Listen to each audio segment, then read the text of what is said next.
Hello everyone, and welcome to the Mag-M coloring book tutorials. We will be exploring the different coloring techniques you can use to bring your pencil crayon skills to the next level.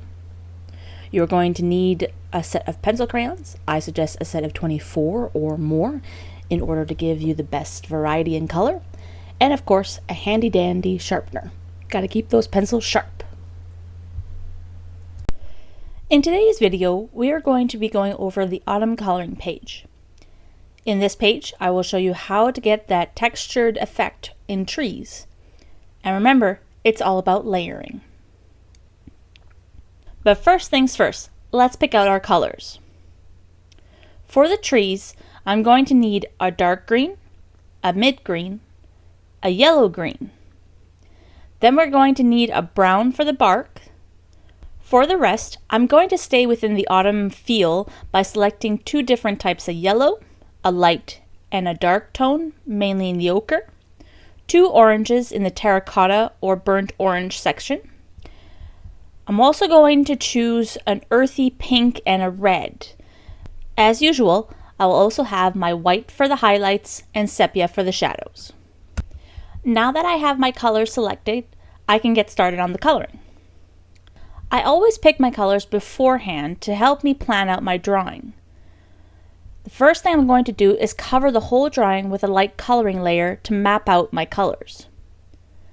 I know that my trees are going to be green, so I color them with the yellow-green first. For the rest of the image, I place a light coloring using my lightest shade of each individual color. At this point, if I'm not happy with a color, I still have time to erase it and try again. I can also replace the color with something else that works a little bit better within my color scheme. When a pencil crayon is not pressed too hard, it can easily be erased.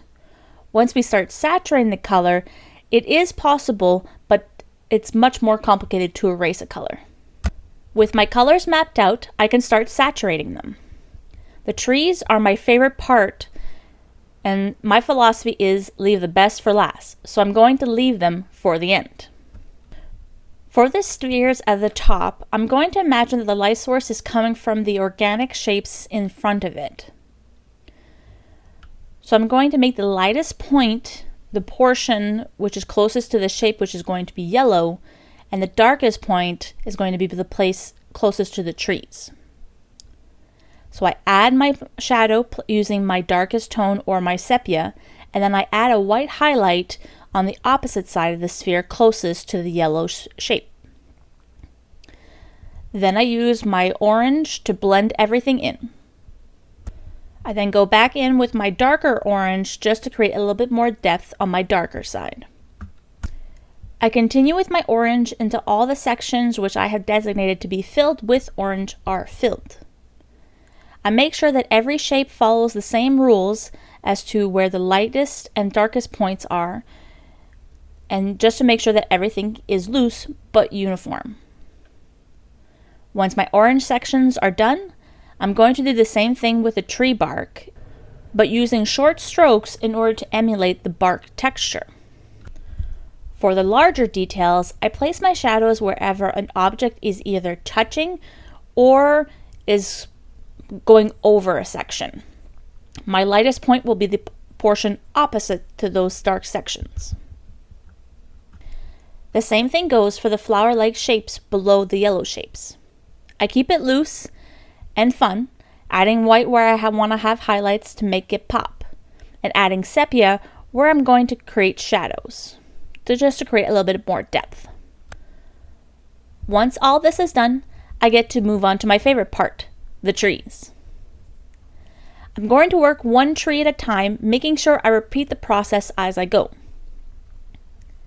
When coloring the tree, I'm going to color as if I'm coloring each individual pine needle. Starting with my deep sepia, I'm going to start with the needles closest to the black line, drawing individual small strokes to emulate those pine needles. These are going to be the sections which are going into the tree, hence why they're darker. Then using my yellow-green, I color the pine needles at the tips of the branches and the bits at the top, imagining that they are the new growth. New growth on a tree always seems to stand out. Then I color in with my light tone green the needles that are closest to the yellow section, almost coloring the whole tree. Using that nice short strokes covering almost the entire tree in this color, which will blend with the other colors I've already placed. I work my way down to the foot of the tree before moving on to the next step.